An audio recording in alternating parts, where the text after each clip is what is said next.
વિદ્યાર્થી મિત્રો, આજે આપણે ઇજારાનો અર્થ અને ઇજારાના લક્ષણો વિશે સમજીશું. પરંતુ એ પહેલાં આપણે જે લાસ્ટ લેક્ચરમાં સમજ્યા હતા કે પૂર્ણ હરીફાઈનો અર્થ અને એના જે લક્ષણો એ આપણે યાદ કરી લઈએ. તો પૂર્ણ હરીફાઈનો આપણે અર્થ સમજ્યા હતા. તો પૂર્ણ હરીફાઈવાળું બજાર એટલે કેવું? તો એ બજારમાં વેચનાર પણ અસંખ્ય જોવા મળશે અને ખરીદનાર પણ અસંખ્ય જોવા મળશે. તો એ બજાર એટલે કે પૂર્ણ હરીફાઈવાળું બજાર. હવે અહીં જો વ્યાખ્યા છે કે રોબિન્સના મતે પૂર્ણ હરીફાઈ એટલે શું?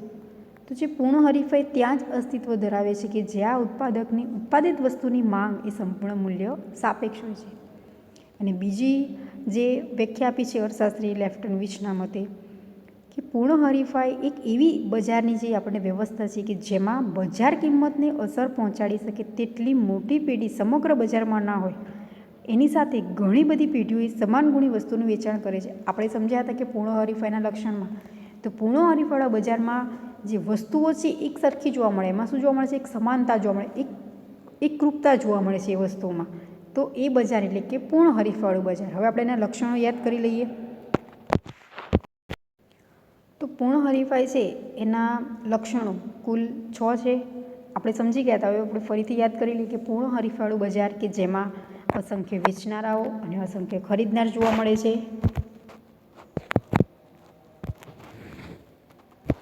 તો આ બજારમાં શું થશે આપણને કે વેચનાર પણ અગણિત જોવા મળશે અને ખરીદનાર પણ અગણિત હોય છે. એટલે કે વધુ પડતા એક કરતાં વધુ વેપારી બજારમાં અસ્તિત્વ ધરાવે છે. બીજું છે કે સમાન ગુણી વસ્તુઓ કે વસ્તુ છે પૂર્ણ હરીફાઈવાળા બજારમાં એક સરખી જોવા મળશે. એનો જે આકાર, સ્વાદ, વજન, એની ગુણવત્તા વગેરે બાબતમાં વસ્તુઓ કેવી થશે? એક સમાનતા જોવા મળશે. અને આગળનો મુદ્દો ત્રીજો કે જે પેઢીઓ છે એની મુક્ત અવરજવર કે પૂર્ણ હરીફાઈવાળું બજાર છે તેમાં સરળતાથી કોઈ પણ વેપારી છે એ પ્રવેશ પણ કરી શકે છે. અને જો એમને નથી પસંદ કે આ વેપાર ઉદ્યોગનો નથી કરવો, તે સરળતાથી એ પોતે ઉદ્યોગમાં પોતે વ્યવસાય બંધ કરી અને સરળતાથી જઈ પણ શકે છે. એટલે કે ઉદ્યોગમાં સરળતાથી પ્રવેશ મેળવી પણ શકે છે પેઢી અને સરળતાથી પોતે જઈ પણ શકે છે. આગળનો ચોથો મુદ્દો કે બજાર અંગેનું જે સંપૂર્ણ જ્ઞાન કે ખરીદનાર અને વેચનાર બંને પાસે બજારની જે સ્થિતિ એની માહિતી સંપૂર્ણ રીતે જોવા મળે છે. પાંચમો મુદ્દો કે જે ઉત્પાદનના સાધનો છે એ સંપૂર્ણ ગતિશીલ જોવા મળે છે. કે જે ઉત્પાદનના આપણે સાધનો સમજી ગયા હતા. ઉત્પાદનના કયા છે? 4 સાધનો છે: જમીન, મૂડી, શ્રમ અને નિયોજક. તો આ જમીન, મૂડી, શ્રમ અને નિયોજક એ સંપૂર્ણ રીતે કેવા જોવા મળશે? આપણને ગતિશીલ જોવા મળશે.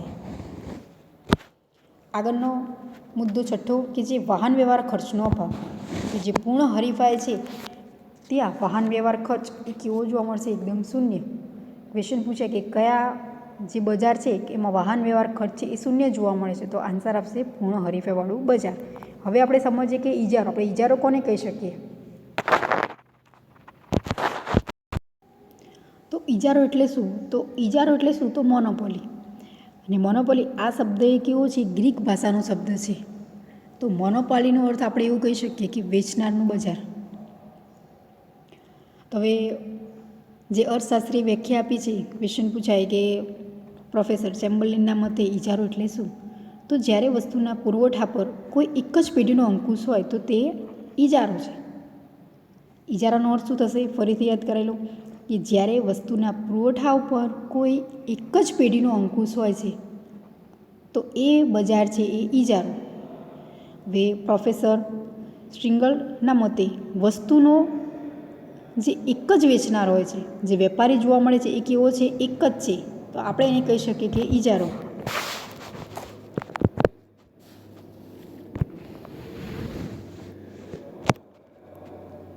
હંમેશા એ ધ્યાનમાં રાખવાનું કે જ્યારે પૂર્ણ હરીફાઈવાળું બજાર છે તેમાં ખરીદનાર અને વેચનારે અસંખ્ય જોવા મળે છે. વેચનાર વેપારી પણ કેવા છે? અસંખ્ય. જ્યારે ઇજારો છે તો ઇજારામાં કોઈ એક જ પેઢી છે એનો અંકુશ જોવા મળશે. તો આપણે એને કહી શકીએ કે ઇજારો. હવે આપણે જોઈએ તો ઇજારાના લક્ષણો.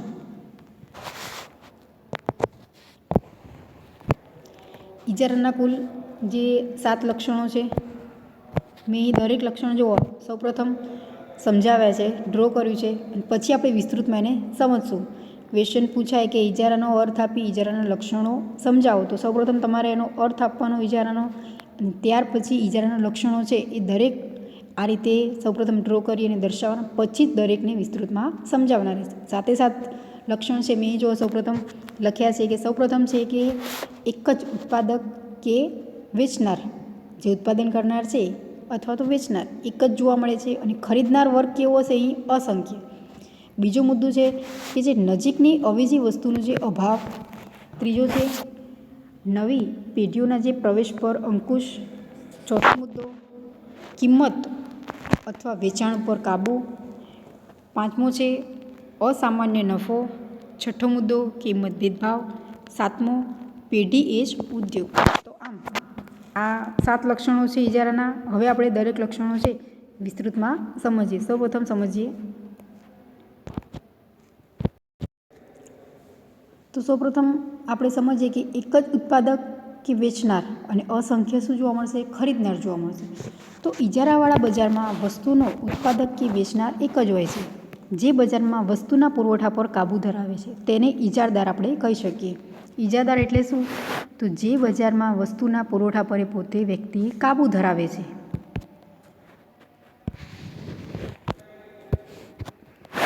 અને ઇજારાવાળા બજારમાં વેપારી કેવા જોવા મળશે આપણને? એક જ. આ બજારમાં હરીફાઈનું તત્વ જોવા નથી મળતું. તેમજ ઉત્પાદક કે વેચનાર વસ્તુની કિંમત પર સંપૂર્ણ કાબૂ ધરાવે છે. અહીં વેપારી કેટલા જોવા મળશે આપણને? એક જ વેપારી છે. એટલે હરીફાઈ કોમ્પિટિશન કોઈપણ પ્રકારે જોવા નહીં મળે. એટલે કે વેપારી પોતે એક જ છે. એટલે કે વસ્તુની કિંમત પર સર્વસ્વ રીતે જે નિર્ણય એ પોતે વેપારીએ જાતે કરવાનો છે. એટલે કે એ કાબૂ ધરાવે છે. જ્યારે આપણે પૂર્ણ હરીફાઈમાં સમજ્યા હતા તો પૂર્ણ હરીફાઈમાં અસંખ્ય વેપારી હોય છે. એટલે કે કિંમત ઉપર છે એ પોતે જાતે નક્કી નથી કરી શકતો. એટલે કે આમ બજારમાં ઉત્પાદક કે વેચનાર વસ્તુની કિંમત પર અસર કરી શકતો હોવાથી તેને આપણે કિંમત નક્કી કરનાર પ્રાઇસ મેકર તરીકે આપણે ઓળખવામાં આવે છે. કે વેપારી કેવા છે? પોતે એક જ છે. તો બજારમાં પોતે કિંમત નક્કી કરશે. જે તે વસ્તુ છે એ કેટલી કોસ્ટલી બનશે, કેમ કે એમાં ઉત્પાદન કરવામાં જે તે વસ્તુ અંદર એમને ઉમેરો કર્યો છે. અને ત્યાર પછી જે વસ્તુ એ કેટલા નફા સાથે પોતે વેચવા માગે છે વેપારી, એની પ્રાઇસ એ પોતે વેપારી જાતે નક્કી કરશે. એટલે આપણે પ્રાઇસ મેકર તરીકે પણ આપણે ઓળખી શકીએ છીએ. કોને આપણે કહી શકીએ પ્રાઇસ મેકર? કે ઇજારામાં જે વસ્તુનું ઉત્પાદન કરનાર વેપારી છે તો એ વેપારીએ પોતે વસ્તુની કિંમત જાતે નક્કી કરે છે, માટે આપણે કહી શકીએ છીએ પ્રાઇસ મેકર.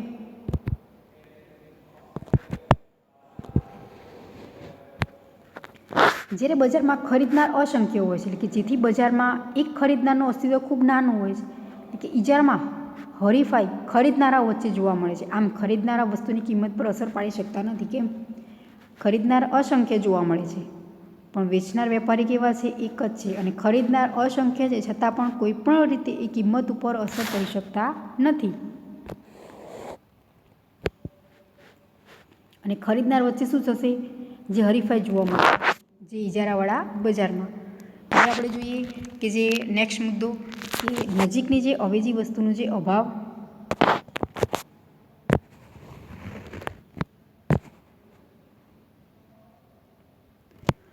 તો ઇજારદાર જે વસ્તુનું ઉત્પાદન કે વેચાણ કરે તેની કોઈપણ પ્રકારની અવેજી વસ્તુ બજારમાં ઉપલબ્ધ હોતી જ નથી. પરંતુ વાસ્તવમાં શુદ્ધ ઇજારો એ કાલ્પનિક રીતે હોય તેનું અસ્તિત્વ જણાતું નથી અને વ્યવહારમાં અશુદ્ધ ઇજારો જોવા મળે. એટલે કે જેમાં નજીકની અવેજી વસ્તુઓનો અભાવ જોવા મળે. કેમ? તો અહીં વેપારી એક જ છે. એટલે કે જે તે વસ્તુનું ઉત્પાદન કરશે એ જ વસ્તુ જે ખરીદનાર વ્યક્તિ છે, ખરીદનાર કેવા છે? અસંખ્ય છે, અગણિત છે. એટલે કે એ જ વસ્તુનું જે વેચાણ થશે અને એ જ વસ્તુની ખરીદી એ ગ્રાહકો કરી શકશે. કે કોઈ પણ પ્રકારની જે અવેજી વસ્તુ છે એ બજારમાં જોવા નથી મળતી. દાખલા તરીકે રેલવેની કોઈ એક ચોક્કસ સમય અને તારીખે આરક્ષિત ટિકિટ ઉપલબ્ધ ના હોય તો તેની નજીકની અવેજી એટલે કે બીજી કોઈ રેલવે કંપનીમાં ટિકિટ મળી શકતી નથી. ખાસ સમજો ઉદાહરણ કે જે રેલવે છે એ ચોક્કસ સમય અને તારીખે જે આપણે જે તે દિવસની ટિકિટ આપણે જોઈએ છીએ, જે જગ્યાએ આપણે જવું છે એ સ્થળે, હવે એ ટિકિટ ઉપલબ્ધ નથી તો આપણે નજીકની અવેજી એટલે કે બીજી કોઈ રેલવે કંપનીમાં ટિકિટ આપણને મળી શકતી નથી. કારણ કે તો કોઈ કંપની છે એવું અસ્તિત્વ હોતું જ નથી. એટલે કે જ્યારે તે ચોક્કસ સમય અને તારીખે મુસાફરી કરવી ફરજિયાત હોય તો રેલવેની દૂરની અવેજી રૂપ એટલે કે વિમાનની સેવા અથવા અન્ય વાહન વ્યવહારની જે સેવાનો આપણે ઉપયોગ થઈ શકે છે, પરંતુ રેલવેની ટિકિટ આપણને મળી શકતી નથી. કેમ કે એવું કોઈ અસ્તિત્વ જ નથી ધરાવતી કોઈ કંપની અન્ય. કેમ કે એક જ વસ્તુ એવી છે કે જો આપણે રેલવેની એ દિવસની ટિકિટ નથી મળતી તો આપણે એ વસ્તુ છે એ આપણે ટિકિટ મેળવી શકતા નથી. હા, કોઈ અન્ય દિવસની આપણને મળી શકે, પરંતુ ફરજિયાત એ દિવસની નથી મળતી. તો આપણે જો એ જ દિવસે જરૂરિયાત હોય તો આપણે અન્ય કોઈ કે જેને દૂરની અવેજી રૂપ, એટલે કે રેલવેમાં તો આપણે જઈ શકતા નથી, પરંતુ અન્ય સગવડ બીજી આપણને મળી શકે છે, કે અન્ય કોઈ વાહન વ્યવહાર દ્વારા અથવા તો આપણે જે વિમાનની સેવા, તો એના દ્વારા આપણે મુસાફરી સરળતાથી કરી શકીએ છીએ. તો આમ જે નજીકની વસ્તુઓ છે એ અવેજી વસ્તુ છે એનો અહીંયા અભાવ જોવા મળે છે. હવે આપણે ત્રીજો મુદ્દો આગળનો જોઈએ કે જે નવી પેઢીઓના પ્રવેશ પર અંકુશ. જે ઇજારાવાળું બજાર છે એમાં કોઈ પણ વેપારી છે એ સરળતાથી પ્રવેશ મેળવી શકતા નથી. જ્યારે આપણે સમજ્યા હતા કે જે પૂર્ણ હરીફાઈ, તો પૂર્ણ હરીફાઈમાં જે પેઢીઓ છે એ સરળતાથી પ્રવેશ પણ કરી શકે છે અને સરળતાથી જઈ પણ શકે છે. બજારમાં એ આવી પણ શકે છે, અને જો બજારમાં એ ધંધો છે એમને અનુકૂળ ના જણાય તો એ સરળતાથી બજારમાંથી એ પોતે નીકળી પણ શકે છે.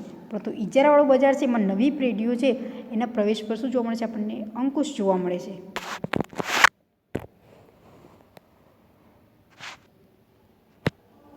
તો ઇજારાવાળા બજારમાં ઇજારદાર વિવિધ સ્વરૂપના ઇજારા ધરાવે છે. એટલે કે ઇજારાનો અર્થ કે એક જ ઉત્પાદક કે વેચનારનું અસ્તિત્વ. આપણે ઇજારાનો અર્થ સમજી ગયા કે કોઈ એક જ વેપારી છે કે ઉત્પાદક છે એનું શું જોવા મળે છે? આપણને અસ્તિત્વ, એટલે કે એ જ વ્યક્તિ વેપાર કરે છે અને આ બજારમાં ઇજારો તોડવો શક્ય હોય છે. તેમ છતાં તે સરળ પ્રક્રિયા ન હોવાથી ઇજારદાર પોતાનો ઇજારો લાંબા સમય સુધી ટકાવી શકે છે. પોતે શું કરી શકે છે? બજારમાં લાંબા સમય સુધી ટકી શકે છે. જે બજાર જોવા મળે છે તેમાં એ વેપારી છે એ લાંબા સમય સુધી એ પોતે ટકી શકે. એટલે કે આ બજારમાં ઇજારો તોડવો કેવો છે? શક્ય હોય છે, છતાં પણ એ લાંબા સમય સુધી બજારમાં એ પોતે વ્યક્તિ, એ વેપારી વેચાણ કરી શકે છે. અને આ બજારમાં કોઈ પણ પ્રકારનો એનો જે કોમ્પિટિશનવાળા વ્યક્તિ, એટલે કે કોઈ અન્ય વેપારી જે હરીફ બજારમાં ન હોવાથી તે કિંમત પર એ પોતે કાબૂ ધરાવે છે અને નફો સારો એવો પ્રાપ્ત કરે છે. પૂર્ણ હરીફાઈમાં શું છે? અન્ય વેપારી જોવા મળે છે, જ્યારે ઇજારાવાળા બજારમાં શું છે? અન્ય કોઈપણ પ્રકારના વેપારી જોવા નહીં મળે. એટલે કે જે આવક છે એ સૌથી વધારે નફો એ કમાઈ શકે છે જે વેપારી કિંમત પર સર્વસ્વ વર્ચસ્વ એ વેપારીનું જોવા મળશે. અને આ ઇજારાવાળા બજારમાં જે અસામાન્ય નફાની સ્થિતિ હોવાની છતાં અન્ય પેઢીઓ અસામાન્ય નફાથી આકર્ષાઈ ઉદ્યોગમાં પ્રવેશી શકતી નથી, કારણ કે ઇજારદાર એવા સંજોગોમાં કુદરતી, કાયદાકીય, અનુભવ અને આવડત વગેરે પાસાઓ દ્વારા પેઢીઓનો પ્રવેશ જે અવરોધે છે, જેથી ઇજારાવાળા બજારમાં પેઢીઓ એ પ્રવેશ કરી શકતી નથી. ઇજારાવાળા બજાર એવું છે કે જે અસામાન્ય નફાની સ્થિતિ હોય છે. નફો કેવો જોવા મળે છે? આપણને વધારે. જ્યારે પૂર્ણ હરીફાઈ છે એમાં જો નફો નથી જણાતો તો સરળતાથી એ પેઢી છે એ પોતે શું કરી શકે છે? જે બજારમાંથી બહાર જઈ શકે છે. પરંતુ ઇજારાવાળા બજારમાં નફાની સ્થિતિ છે છતાં પણ એને પ્રવેશ કરવો કેવો છે? અઘરો છે. એટલે કે પેઢી અસામાન્ય નફાથી આકર્ષાઈને સરળતાથી એ પ્રવેશ કરી શકતી નથી. ઉદ્યોગમાં પોતે શું કરી શકે છે? પ્રવેશ મેળવી શકતા નથી. કેમ? તો ઇજારદાર છે એવા સંજોગોમાં જે કુદરતી, કાયદાકીય, જેમની પાસે આવડત, અનુભવ વગેરે પાસાઓ દ્વારા પેઢી છે એનો જે પ્રવેશ છે એને અવરોધે છે. એટલે આથી ઇજારાવાળા બજારમાં જે પેઢી છે એ સરળતાથી પ્રવેશ કરી શકતી નથી. હવે આપણે આગળનો મુદ્દો જોઈએ કે જે કિંમત અને વેચાણ પર જે કાબુ. એ વાત આપણે યાદ રાખવાની કે પૂર્ણ હરીફાળા બજારમાં શું જોવા મળે છે? સરળતાથી જે વેપારી છે એ પ્રવેશ પણ કરી શકે છે અને સરળતાથી પોતે જઈ પણ શકે છે. ક્વેશ્ચન પૂછાય કે કયા બજારમાં જે પેઢીઓ છે એ સરળતાથી પ્રવેશ પણ કરી શકે છે અને સરળતાથી પોતે બજારમાંથી બહાર પણ જઈ શકે? તો એ પૂર્ણ હરીફાઈ બજાર. અને કયું બજાર એવું છે કે જેમાં નવી પેઢીઓ પર અંકુશ જોવા મળે છે? તો ઇજારાવાળું બજાર. ફરીથી ક્વેશ્ચન બોલું, શોર્ટ ક્વેશ્ચન પૂછાય કે કયા બજારમાં જે પેઢીઓ છે એના પ્રવેશ પર અંકુશ જોવા મળે છે? પૂર્ણ હરીફાઈ કે ઇજારો? તો આન્સર આવશે એનો ઇજારો. કે ઇજારાવાળા બજારમાં જે નવી પેઢીઓના પ્રવેશ પર અંકુશ જોવા મળે છે, એમાં સરળતાથી પેઢી છે પ્રવેશ કરી શકતી નથી. નફાની સ્થિતિ છે, નફો મળે છે છતાં પણ એ પ્રવેશ કરી શકતી નથી.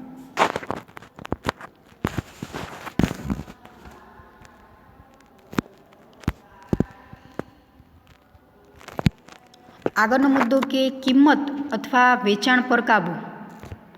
કે ઇજારાવાળા બજારમાં ઇજારદાર મહત્તમ નફાના આશયથી વસ્તુના પુરવઠા પર સંપૂર્ણ કાબુ ધરાવે છે. ઇજારા બજારમાં શું જોવા મળે છે કે ઇજારદાર મહત્તમ નફો કેવો જોવા મળે છે? મહત્તમ નફાનો આશયથી વસ્તુના પુરવઠા પર પોતે સંપૂર્ણ રીતે કાબૂ ધરાવે છે. પરંતુ ઇજારદાર એકસાથે વસ્તુની કિંમત અને વસ્તુના વેચાણ પર કાબૂ મેળવી શકતો નથી. ચોક્કસપણે પુરવઠા પર એ કાબૂ ધરાવે છે, પરંતુ એકસાથે વસ્તુની કિંમત અને વસ્તુના વેચાણ પર એ કાબૂ મેળવી શકતો નથી. જો ઇજારદાર વસ્તુની કિંમત ઊંચી નક્કી કરવા માગે છે, ખાસ સમજો કે પુરવઠા પર એ કાબૂ ધરાવે છે જે વેપારી પોતે છે, પરંતુ કિંમત અને વસ્તુના વેચાણ બંને પર એ કાબૂ નથી મેળવી શકતો. એટલે કે જો ઇજારદાર વસ્તુની કિંમત ઊંચી નક્કી કરવા માગે છે તો એનું બજારમાં જે વસ્તુ છે એનું ઓછું વેચાણ સ્વીકારવું પડે છે.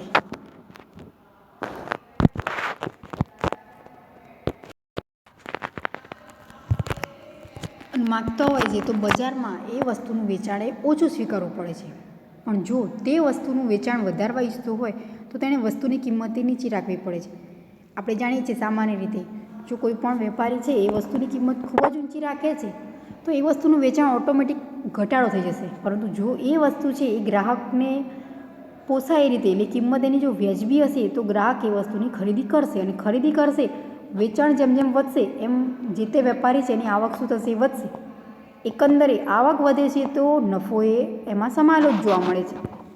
એટલે કે ખાસ ધ્યાનમાં રાખવાનું છે કે જો ઇજારદાર એ વસ્તુની કિંમત જો ઊંચી રાખે છે તો એ વસ્તુનું જે વેચાણ છે એમાં ઘટાડો જોવા મળશે. વેચાણ ઓટોમેટિક શું થશે? ઓછું થશે.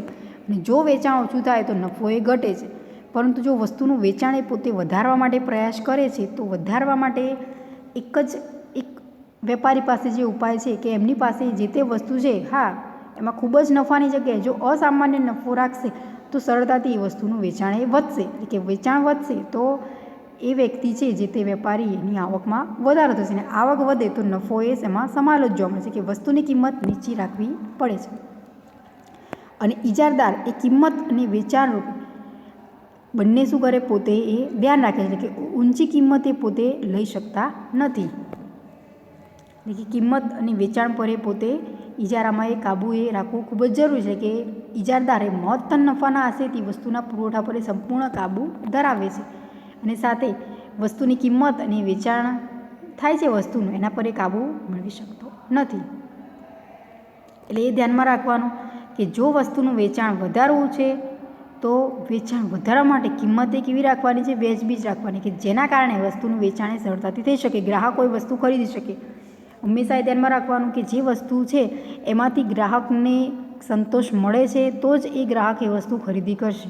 જો ગ્રાહકને એ વસ્તુમાંથી સંતોષ નથી મળતો, અસંતોષકારક જણાય છે તો એ ગ્રાહક એ વસ્તુ ખરીદી કરતા નથી. એટલે કે આપણે એવી વસ્તુ છે એ બજારમાં વેચાણ કરવાનું છે કે જેથી ગ્રાહક છે એ વસ્તુ છે એમને પોસાય અને સરળતાથી એ વસ્તુની ખરીદી કરી શકે, અને જે જરૂરિયાત છે. આગળનો મુદ્દો 5મો કે જે અસામાન્ય નફો.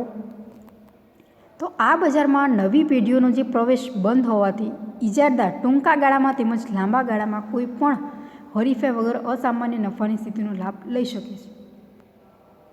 જ્યારે પૂર્ણ હરીફાઈવાળું બજાર છે એમાં ખરીદનાર પણ અસંખ્ય છે અને વેચનાર પણ અસંખ્ય છે. તેમાં નફો કેવો છે?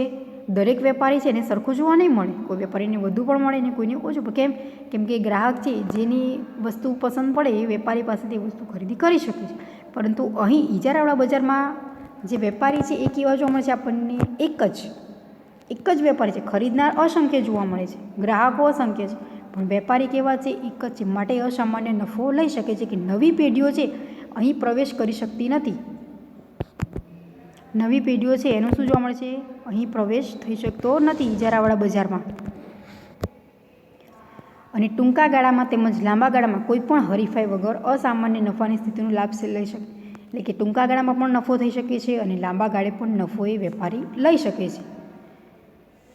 આમ વસ્તુનું વેચનાર કિંમત ઊંચી રાખતો જે વેપારી છે એ વસ્તુની કિંમત ઊંચી રાખી શકતો હોય જેથી તે સરેરાશ ખર્ચ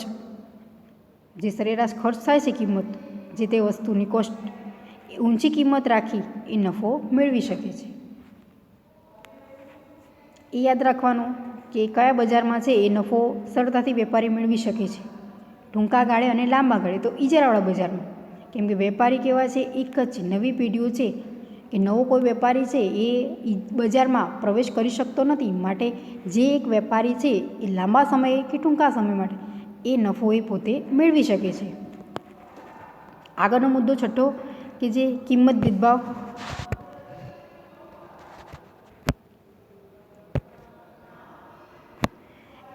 કે ઇજારાવાળા બજારમાં ઉત્પાદક કે વેચનાર કિંમત નક્કી કરનાર હોવાથી હરીફાઈનું તત્વ જોવા મળતું નથી.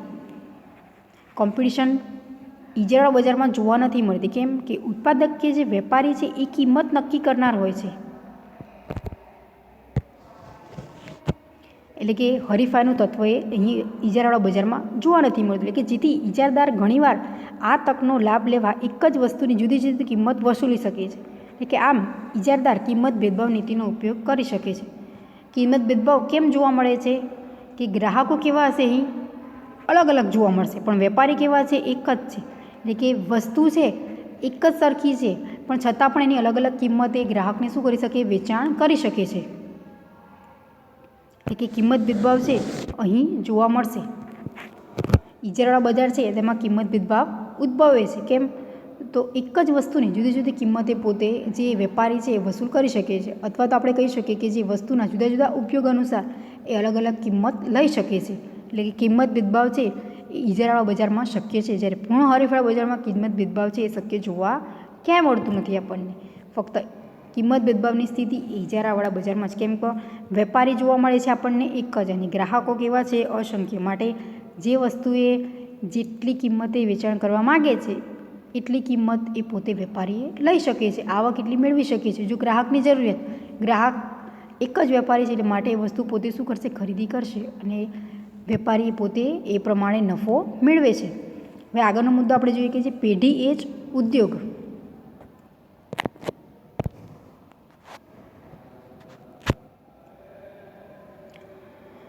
તો આપણે પેઢી જ ઉદ્યોગ, તો પેઢી એટલે કે ઉત્પાદન કરતું એક સ્વતંત્ર એકમ. પેઢી એટલે શું? તો ઉત્પાદન કરતું સ્વતંત્ર એકમ. જ્યારે ઉદ્યોગ એટલે કે એક સરખી વસ્તુઓનું ઉત્પાદન કરતી પેઢીઓનો સમૂહ. ખાસ બંનેમાં શું ડિફરન્સ છે સમજવાનું છે કે પેઢી જ ઉદ્યોગ આપણે કીધું છે ઇજારાવાળા બજારને, તો પેઢી એટલે કે ઉત્પાદન કરતું કોઈક સ્વતંત્ર એકમ. આપણે જાણીએ છીએ ઘણી વખત કે પેઢીઓ આપણે કહીએ છીએ, તો ઉત્પાદન કરતું એવું છે પોતે સ્વતંત્ર એકમ છે. પરંતુ જ્યારે ઉદ્યોગ એટલે કે એક સરખી વસ્તુનું ઉત્પાદન કરતી પેઢીઓનો સમૂહ. ઉદ્યોગમાં શું થશે? એક સરખી વસ્તુઓ છે, થોડી ઘણી સમાનતા દ્વારા એ વસ્તુનું ઉત્પાદન હાથ ધરવામાં આવે છે, તો એ વસ્તુ છે ઉદ્યોગ છે. હવે ઇજારાવાળા બજારમાં ઉત્પાદક કે વેચનાર એક જ હોવાથી તે વાસ્તવમાં પેઢી છે. ઇજારાવાળું બજાર એક એવું બજાર છે કે જેમાં વેપારી એક જ જોવા મળે છે, કે ઉત્પાદક કે જે વેપારી